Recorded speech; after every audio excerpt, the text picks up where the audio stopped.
Désintoxez-moi, tous les jours on se désintoxe en direct. Notre invité François-Xavier Chauchat, donc économiste et membre du comité d'investissement de Dorval Asset Management. Bienvenue. Bonjour. Et meilleurs vœux puisque c'est la saison. Bonne année à vous et à Boursorama. Merci beaucoup. À quand la parité entre l'euro et le dollar? Il faut déjà rappeler pourquoi le dollar ne cesse de s'apprécier depuis plusieurs semaines, plusieurs mois maintenant. Oui, il y a un très fort consensus pour une poursuite de la hausse du dollar, ce qui est toujours un petit peu délicat parce qu'on n'aime pas trop quand tout le monde est dans le même sens. Mais c'est vrai que là, ça fait déjà depuis le milieu de l'année 2014, on était à 1,40 quasiment, il y a un peu plus de 2 ans, sur la parité euro-dollar. Aujourd'hui, on a 1,05, ça fait quand même une énorme baisse de l'euro, donc une grande hausse du dollar.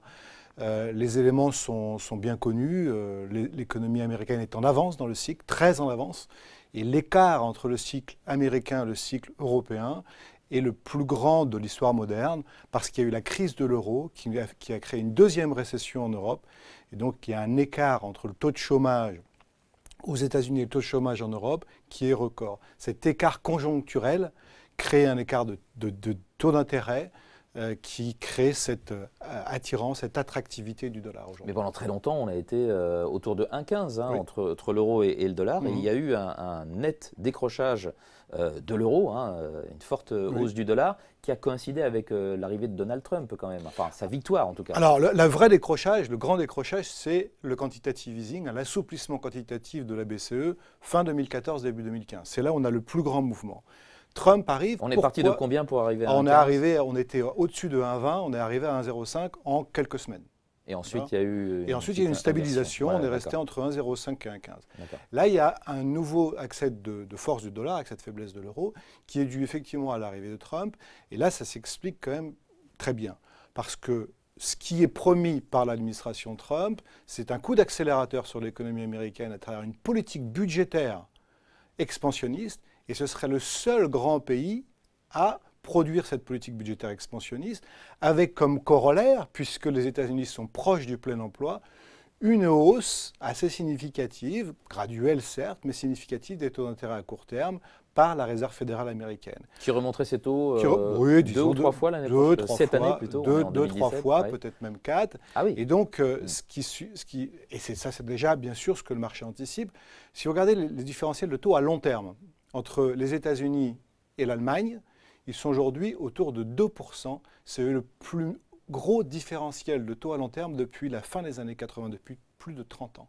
Donc on a vraiment quelque chose là tout à fait historique qui soutient énormément le dollar. Et puis il y a ce que va produire l'administration Trump. Et là, il y a beaucoup d'incertitudes. Alors avant d'en parler, oui, l'euro-dollar, ou plutôt 1 euro, 1 dollar, c'est parité. Elle va se manifester là dans les jours qui viennent? C'est une question de jours, de semaines? C'est difficile à dire, on peut pouvoir faire ce genre de prévisions. De toute façon, c'est toujours très délicat de faire des prévisions en économie comme sur les marchés. En général, la meilleure prévision de change, c'est le niveau du taux de change actuel. Mais là, il y a une dynamique qui est en cours et cette dynamique devrait produire un dollar, disons, le plus haut du dollar dans les 6 mois qui viennent normalement. Il y a aussi l'aspect européen avec les élections en Europe. Ça, ce sont les risques. Et avant de parler des risques, vous diriez qu'on est au début du phénomène de réappréciation du dollar, au milieu? On est tout à la fin. On est tout à la fin de ce phénomène. Donc on attendrait la parité et finalement on serait plus proche des plus hauts. On serait très proche des plus hauts du dollar. Le dollar monte depuis 2 ans et demi. Il ne faut pas oublier d'où on vient. On était à 1,60 en 2008. On a été à 1,30. Donc le super cycle là, il est terminé. Le super cycle du dollar, il est très proche de sa fin. Simplement, il pourrait se produire du fait de cet élément exceptionnel Trump, plus des questions électorales en Europe dont il faut parler, parce qu'il y a l'aspect européen. Eh bien, ce décalage entre l'Europe et les États-Unis pourrait produire un phénomène un peu à la Reagan, ce qu'on a connu en 84 ou 85. On peut rappeler, parce que là, le dollar était très fort. Là, le dollar a été très, très fort. Alors, quels sont les ordres de grandeur? Il n'y avait pas l'euro, on était en francs, mais je me rappelle, on était à 8-10 francs le dollar. C'est ça. Les ordres de grandeur sont importants. Aujourd'hui, on mesure en général l'écart à ce qu'on appelle la parité de pouvoir d'achat, c'est-à-dire le niveau de change qui égaliserait les prix des produits entre l'Europe et les États-Unis. Aujourd'hui, cette parité de pouvoir d'achat est estimée autour de 1,20 par l'OCDE. Donc on est aujourd'hui 12-13% en dessous, presque 15% en dessous. Quand le dollar, le précédent plus haut du dollar, c'était en 2002, on était à 20. Et l'époque Reagan dont on parlait, là en 85, on était à 30% de décote. Donc vous voyez que là, on est à 15, on pourra aller à 20, voire à 30, ce qui serait extrême, mais rester là, c'est très peu probable. C'est pour ça que je parle d'un dernier mouvement de hausse du dollar. Donc, il serait freiné, ce dollar, par des risques, par des incertitudes? La Alors, principale.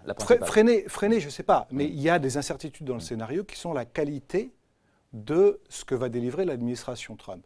Et là, il y a un point crucial qu'il va falloir surveiller, c'est la question de ce qu'on appelle aux États-Unis la border tax, la taxe frontalière. C'est-à-dire qu'il y a un projet dans les tuyaux dont on ne sait pas s'il va avoir lieu, mais qui est étudié à la fois par le Parti républicain au Congrès et par les conseillers de Trump, qui consisterait, vous savez, un peu à faire l'équivalent de ce qu'on a appelé ici la TVA sociale. La TVA sociale, c'était on monte la TVA, donc quelque part on taxe les importations et on baisse les charges sociales des entreprises qui subventionnent les exportations, puisqu'on diminue leurs coûts. Ben là, ce serait un peu l'équivalent, en fait, en modulant l'impôt sur les sociétés aux États-Unis en fonction des activités d'importation et d'exportation de chaque société. Donc ce ne serait pas une baisse drastique des impôts, quels que soient les secteurs? Non, ce serait modulé. Et cette modulation reviendrait à subventionner les exports et à taxer les importations. Certains analystes estiment que dans certaines versions des projets, cela aboutirait à l'équivalent de 10% de dévaluation du dollar.